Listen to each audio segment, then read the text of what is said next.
Selamat pagi dan salam sejahtera untuk kita semua. Syukur alhamdulillah kita panjatkan kepada Allah Subhanahu wa taala, Tuhan yang Maha Esa. Pada hari ini kita masih sehat walafiat, diberi waktu dan kesempatan sehingga alhamdulillah kita dapat hadir di sini dalam rangka observasi pengelolaan kinerja kepala sekolah SMP 1 Atap Negeri 2 tahun ini. Bapak Ibu yang saya hormati, pada kesempatan ini saya mencoba memilih satu indikator, yaitu pengembangan kompetensi guru SMP 1 Atap Negeri 2 tahun ini. Kenapa ini saya pilih? Ada beberapa alasan.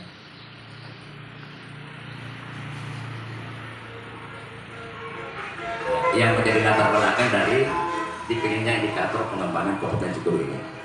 Yang pertama, guru merupakan unsur yang sangat dominan dan sangat strategis di dalam proses pelajaran.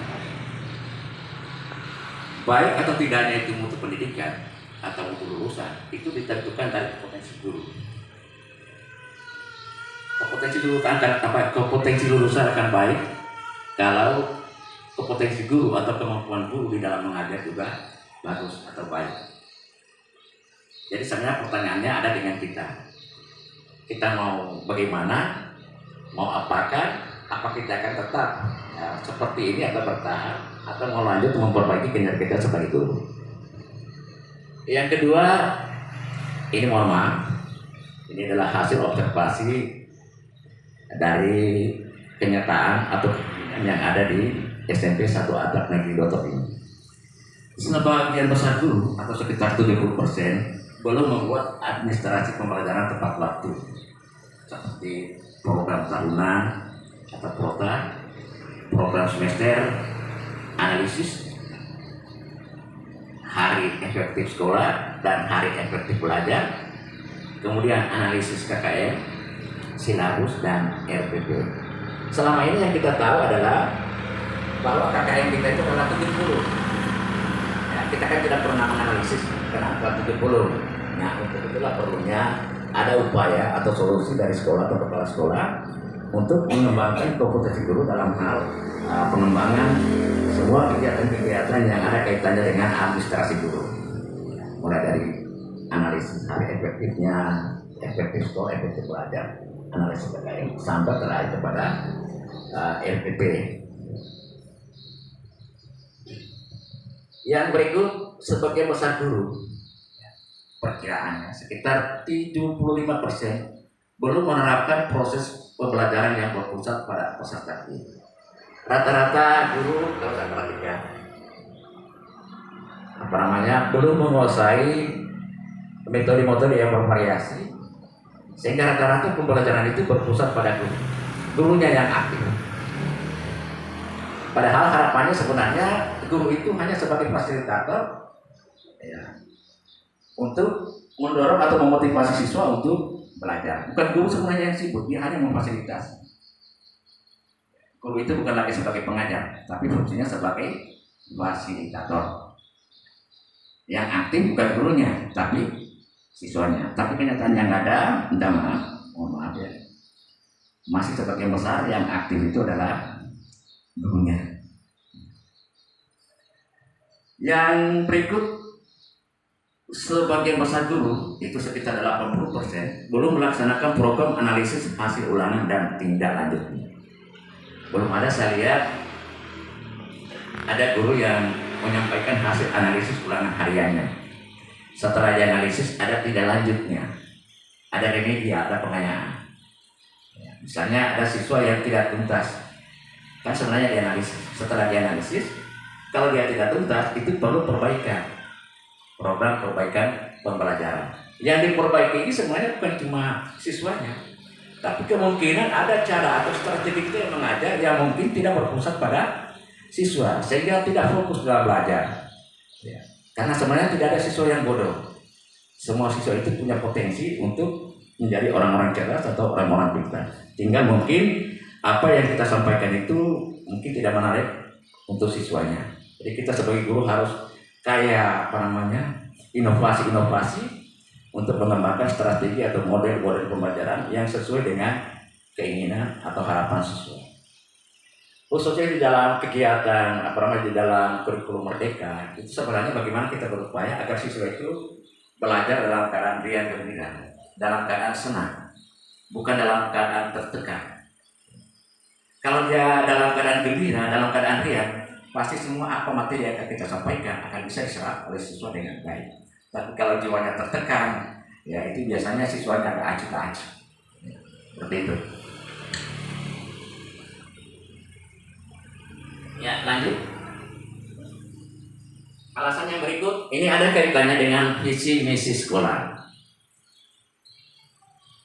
Ya, visi sekolah kita adalah terwujudnya peserta didik yang kreatif, jujur, disiplin, dan berakhlakul karimah, merasakan impact dan impact.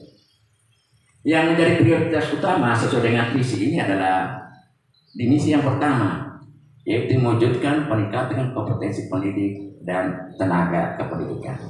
Nah, berdasarkan alasan-alasan seperti itu, sehingga saya berinisiatif untuk memilih satu indikator, yaitu pengembangan kompetensi guru sesuai dengan visi misi sekolah. Kemudian selanjutnya, apa tujuan dari pengembangan kompetensi guru? Pengembangan kompetensi guru adalah serangkaian upaya untuk meningkatkan pengetahuan dan keterampilan guru guna memberikan pembelajaran yang lebih aktif, lebih inovatif, lebih kreatif, lebih efektif, dan menyenangkan atau yang biasa disingkat dengan PICAP. Pembelajaran aktif, inovatif, kreatif, efektif, dan menyenangkan disingkat dengan PICAP.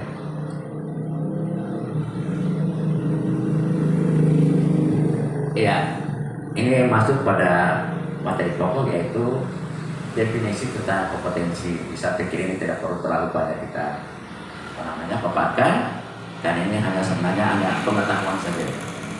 Tinggal bagaimana kita membaca ini, ya bisa baca di Google atau di mana. Ya, ini pengertian dari dari kompetensi menurut pendapat para ahli. Ya, saya lanjut ya. Terus saya loncat ya.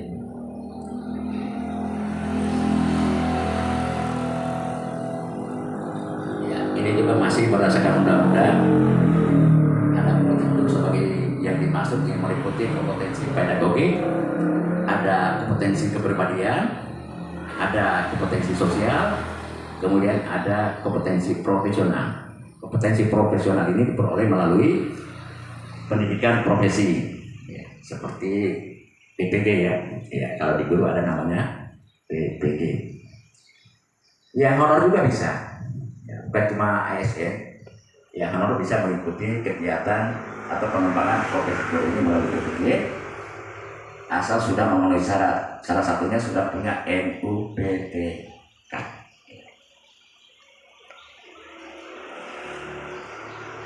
Ya, kita lihat dulu ada beberapa kompetensi tadi, kita uraikan sedikit. Yang pertama ada kompetensi pedagogi. Kompetensi pedagogi adalah kemampuan pemahaman terhadap peserta didik, perancangan dan pelaksanaan pembelajaran, evaluasi hasil belajar, dan pengembangan peserta didik untuk mengaktualisasikan berbagai potensi yang dimilikinya. Indikatornya apa?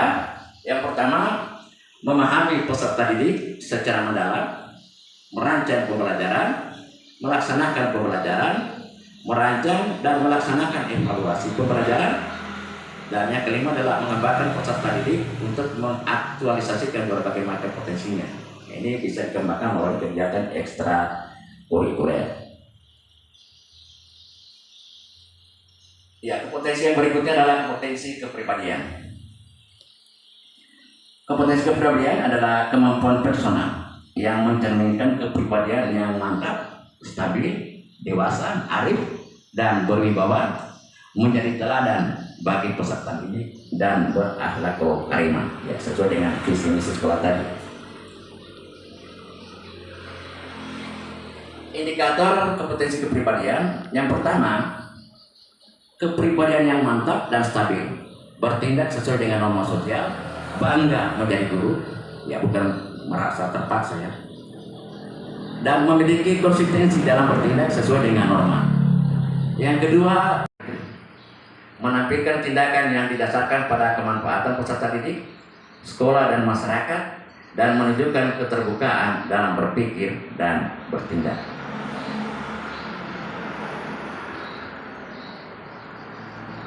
Yang keempat, kepribadian berwibawa, perilaku yang berpengaruh positif terhadap peserta didik dan disegani.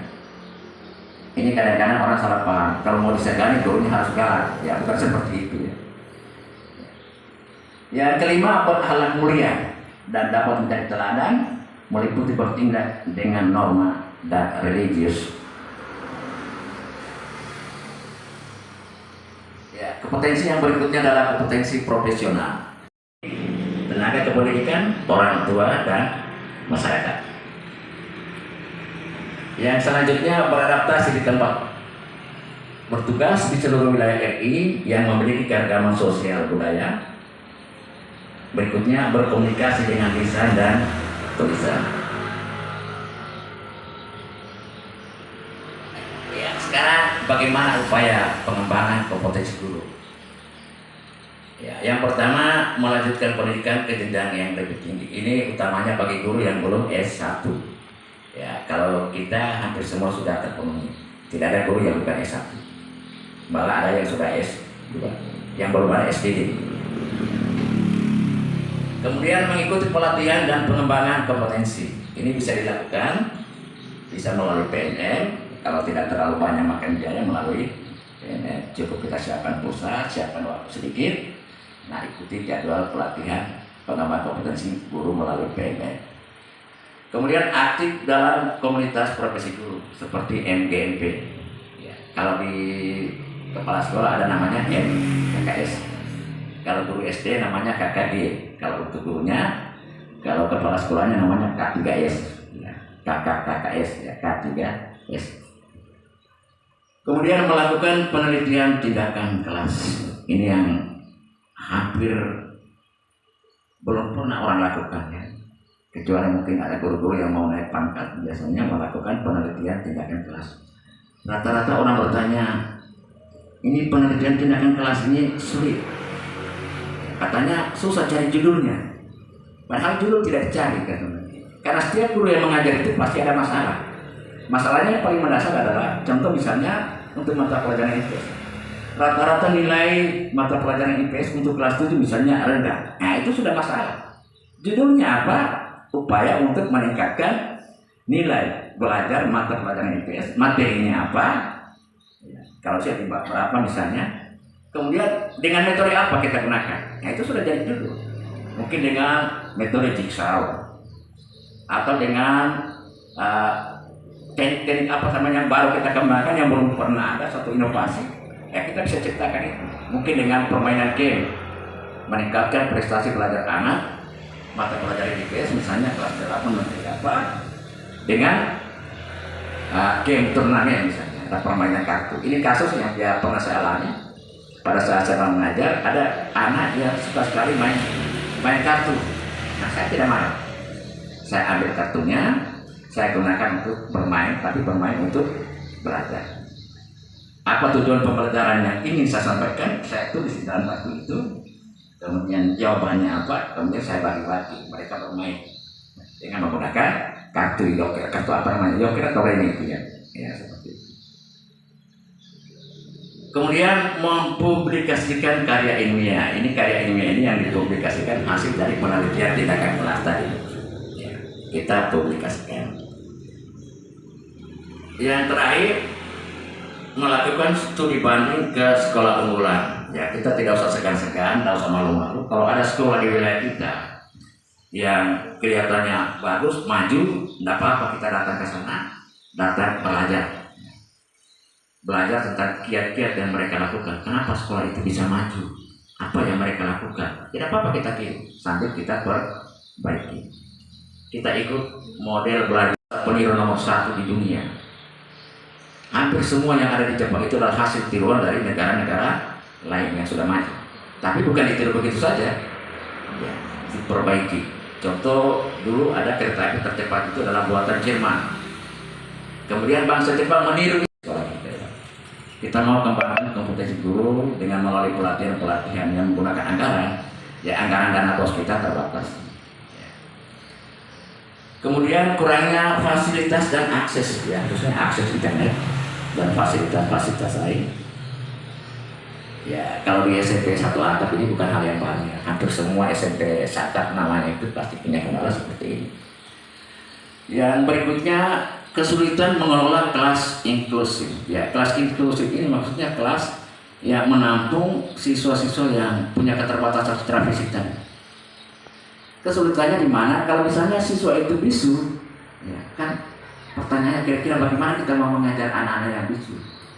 Nah, kalau dia bisu pasti tuli, sudah pasti. Kenapa dia bisu? Ya karena dia tuli. Kalau orang kayak bilang nambong, tidak bisa mendengar. Karena tidak bisa mendengar, dia tidak bisa meniru apa yang ya, ada di lingkungannya. Mungkin pada saat ibunya bicara dia tidak bisa tiru. Ya, pada saat itu dia lahir dalam keadaan tuli. Kalau dia lahir dalam keadaan tuli, ya sudah pasti bisu. Kecuali karena kecelakaan dan seterusnya.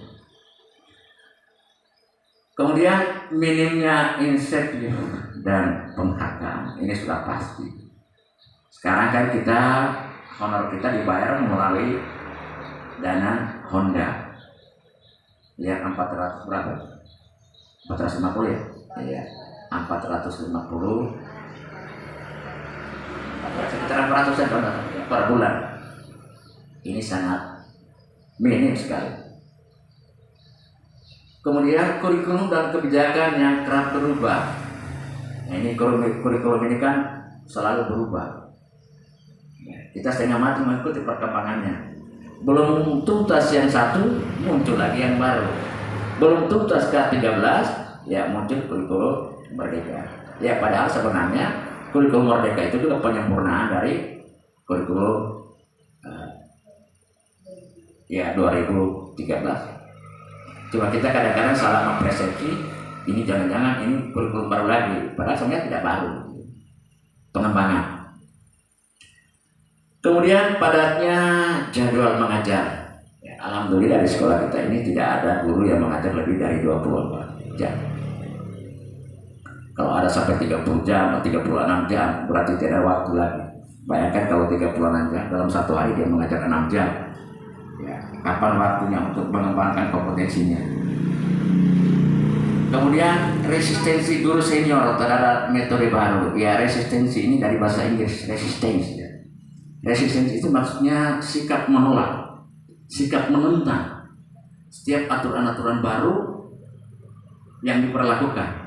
Biasanya guru senior sikapnya seperti itu. Yang begini, apalagi saya ini kan sudah lama menjadi guru. Yang begini-begini juga dulu kita tidak pakai, tapi siswa kita juga lulus 100% misalnya. Itu namanya resistensi guru senior. Tapi di guru senior kayaknya tidak ada. Yang junior ini masalahnya ini guru senior itu bagaimana? Merasa hebat sendiri kadang-kadang. Saya kan senior sudah hebat. Tanya di mana RPP-nya? Ada. RPP-nya katanya sudah di luar kepala. Ya tidak masuk dalam kepala kan, cuma di luar kepala.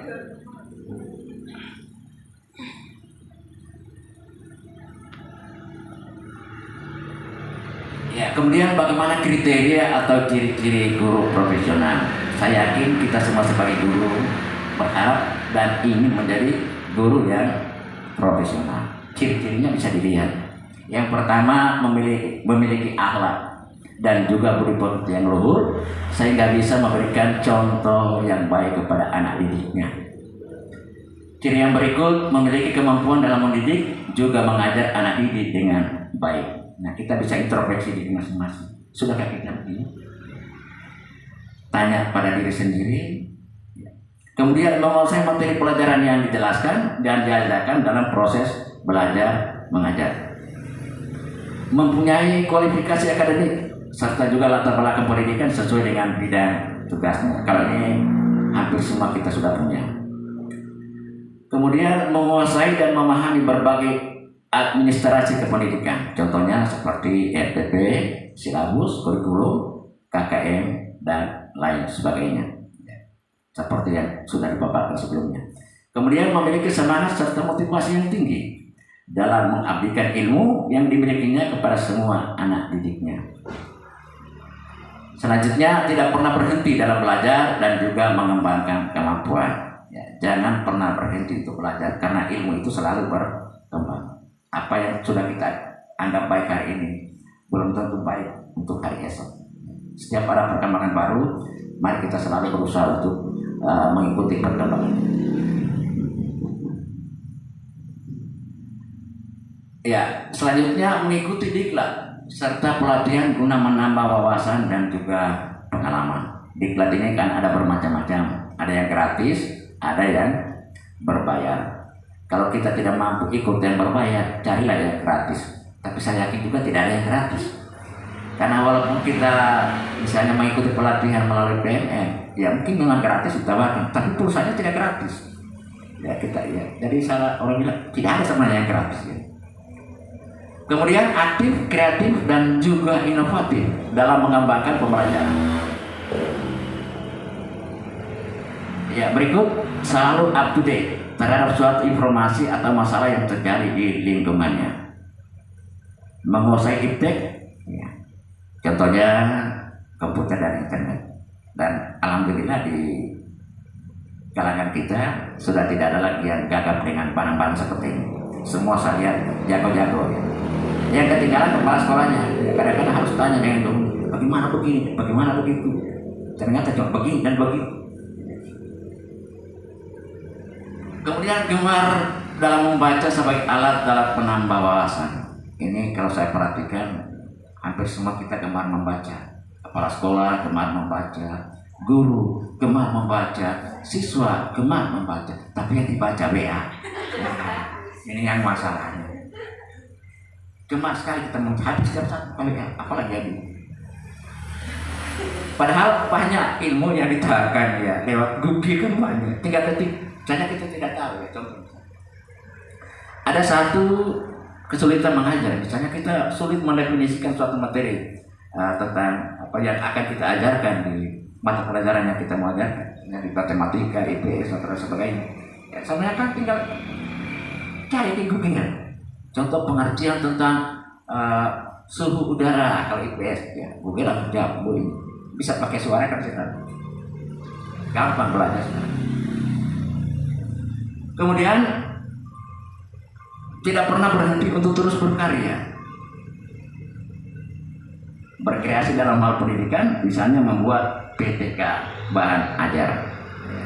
Penelitian tindakan kelas tadi, PTK bahan ajar. Kemudian dapat berinteraksi serta juga bersosialisasi dengan orang tua murid, teman sejawat, serta juga lingkungan sekitar dengan baik. Yang berikut aktif dalam kegiatan atau aktivitas organisasi kependidikan, ya seperti KKG kalau di SD, PGRI, Pramuka, dan sebagainya. Berikut memiliki sikap cinta kasih, tulus serta juga ikhlas dalam mengajar. Kalau kita mengajar, setelah mengajar biasa selesai dari mengajar pulang dari kelas, biasanya muka kita bengko-bengko ya. Karena ada kadang-kadang sikap siswa yang kita tidak suka dalam kelas. Muka kita jadi cemberut, orang bilang mukanya 90. Ya kata gurunya, pasti ada masalah dalam kelas. Kenapa mukanya bengko? Ya. Kalau muka gurunya keluar dari kelas ceria-ceria, ya pasti dalam proses pembelajaran ya menyenangkan, pasti santai-santai.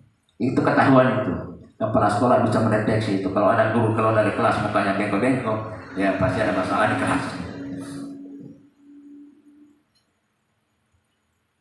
Ya, ini program kegiatan pengembangan kompetensi guru yang coba kita terapkan ke depan. Kaitannya dengan pengembangan kompetensi ini, ada kegiatan MKMP atau KKS ya. Ya, ini saya isi hampir setiap bulan ya, dalam jadwal. Kemudian ada workshop seminar diklat. Ya. Ini kondisional.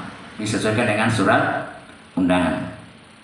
Kemudian pengembangan diri melalui PMM. Ini juga saya isi hampir di setiap bulan ada kegiatan itu, ya tergantung kesempatan kita. Kalau tidak bisa siang, sore, ada kan jadwal PMM dalam kelas. Ini dijadwalkan 2 kali dalam setahun, itu bulan September dan bulan Maret. Untuk semester ganjil itu di bulan September dan semester genapnya di bulan Maret.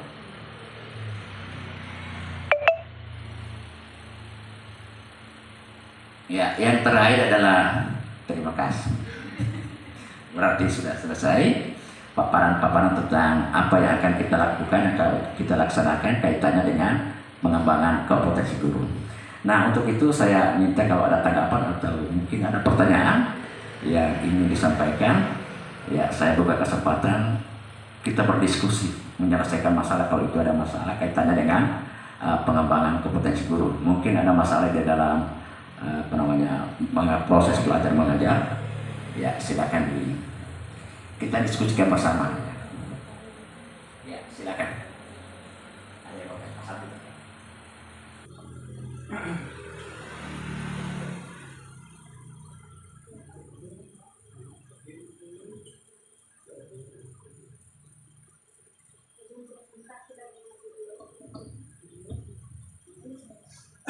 Ya, Assalamualaikum warahmatullahi wabarakatuh. Ya, saya tadi sempat melihat di bagian slide halaman 19 tentang tantangan pengembangan kompetensi guru.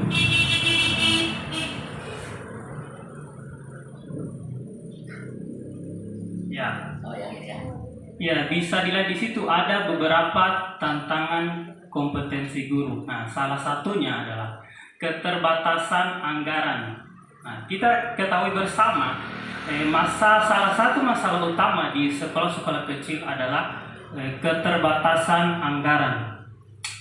Yang saya ingin tanyakan, bagaimana upaya yang Bapak lakukan untuk mengatasi keterbatasan anggaran yang terdapat di sekolah? Ya, saya rasa itu saja. Terima kasih.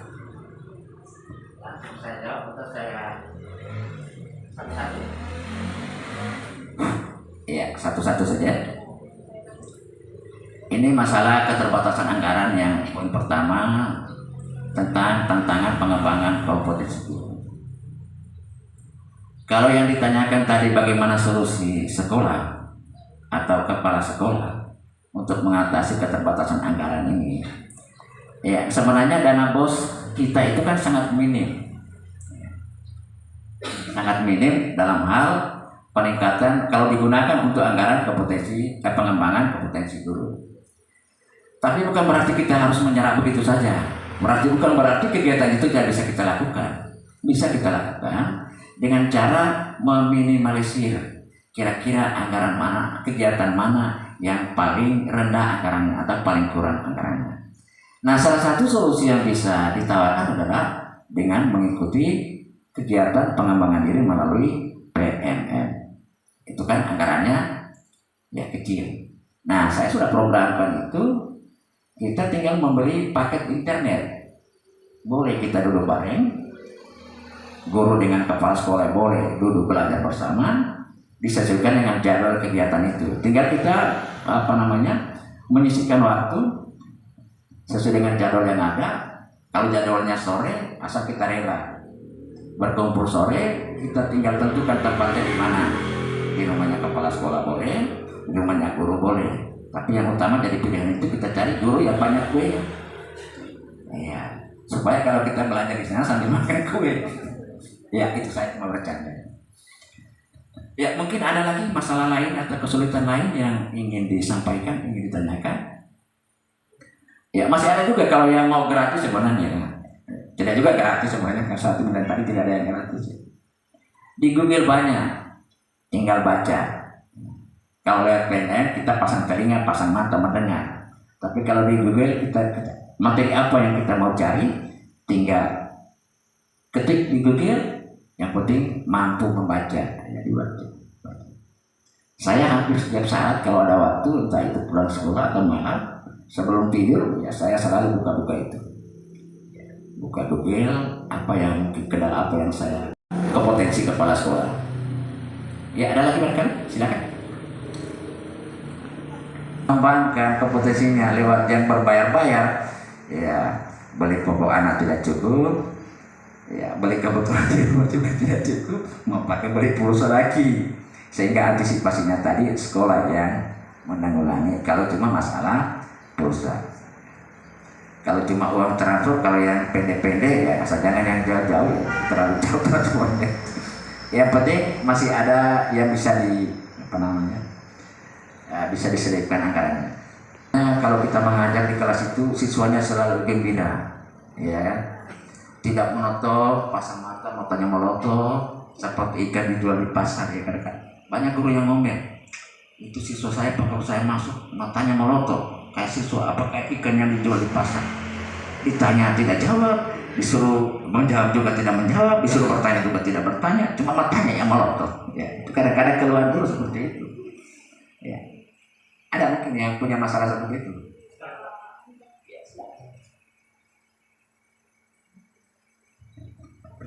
Assalamualaikum warahmatullahi wabarakatuh dan selamat pagi. Terima kasih atas kesempatan yang sudah diberikan kepada saya. Saya bertanya, apa yang harus guru lakukan agar pembelajaran di dalam kelas itu menyenangkan? Terima kasih.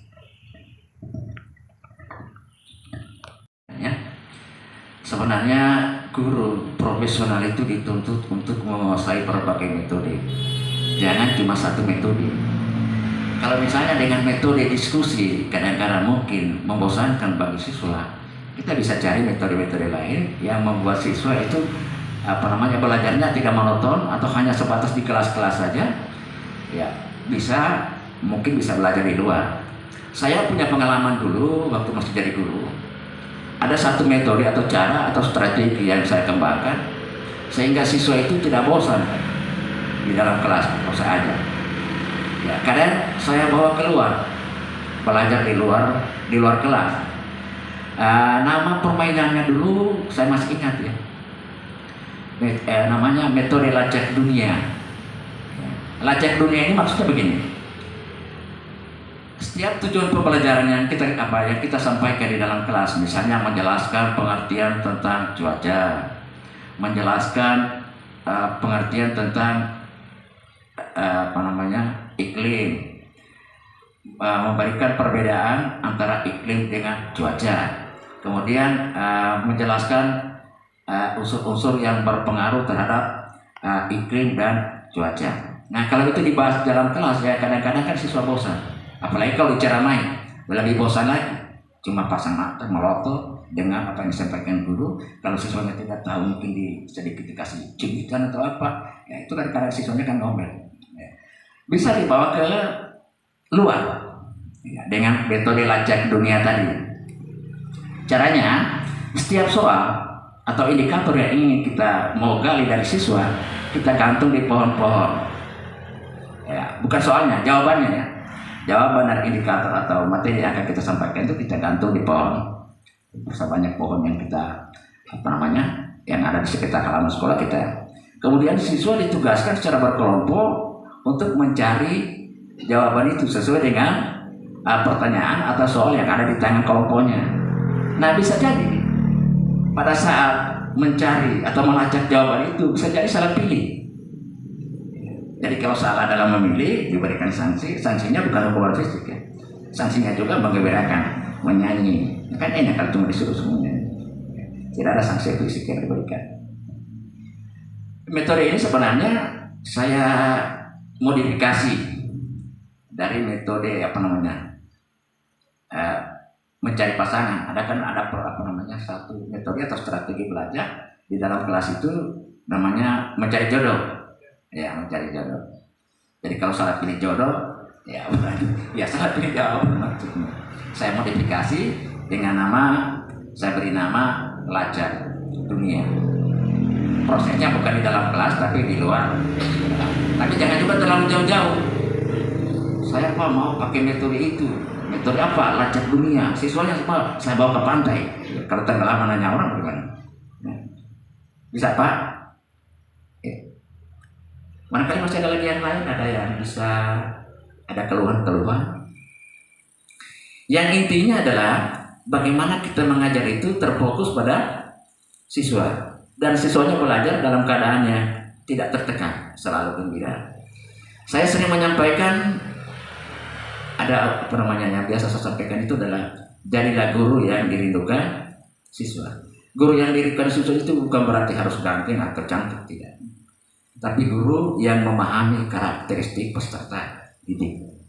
Kalau dia paham dengan karakteristik peserta didik, bisa menjauhi peserta didiknya, insya Allah, dan saya yakin gurunya pasti disenangi oleh siswanya dan pasti akan dicari-cari, bukan dihindari. Dan biasanya guru kalau sudah, cuma bapak itu mas, kenapa dia pulang saja kita?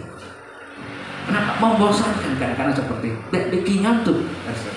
Tapi kalau gurunya kaya dengan metode-metode, dengan variasi-variasi, saya yakin pasti akan dicari oleh siswanya. Jadilah guru yang dirindukan oleh siswa. Kalau kita tidak masuk, siswanya gelisah. Kenapa guru saya tidak masuk? Kan terbalik dengan kita. Kalau gurunya tidak masuk, siswanya berkata, alhamdulillah, mudah-mudahan sampai 1 bulan dia tidak masuk.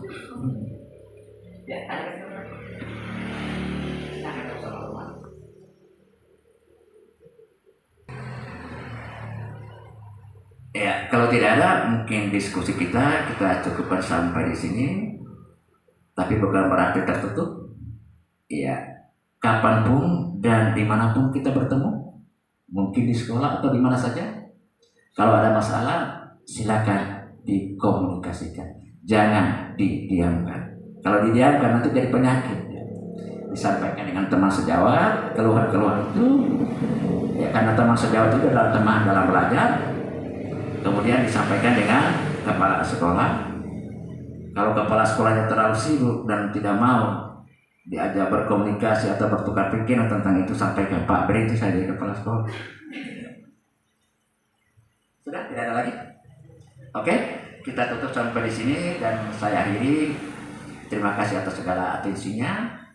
Semoga apa yang kita sampaikan tadi bisa bermanfaat bagi pengembangan kompetensi kita ke depan. Dan saya akhiri, wassalamualaikum warahmatullahi wabarakatuh.